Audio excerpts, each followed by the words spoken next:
अस्सलाम वालेकुम। तुम यहाँ क्यों आए हो? सुना तुमने? ये तुम्हारी खाला की बेटी है, पूछ रही है कि यहाँ क्यों आए हो। नाराज है मुझसे, कमीनापन किया था मैंने, दुख दिया था, तकलीफ दी थी। इन्हीं बातों पे तो माफी मांगने आया हूं आज इससे। घर के अंदर पैर नहीं रखूंगा, खड़े खड़े माफी मांगकर चला जाऊंगा। इसे कहो परी पैकर यहाँ से चला जाए। एक मिनट भी यहाँ रुकेगा ना तो जूता उतार के इसके मुंह पर मारूंगी। मार लो,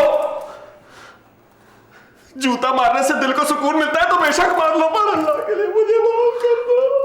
ये नौटंकी कर रहा है परी पैकर, इसकी बातों पर यकीन ना करना।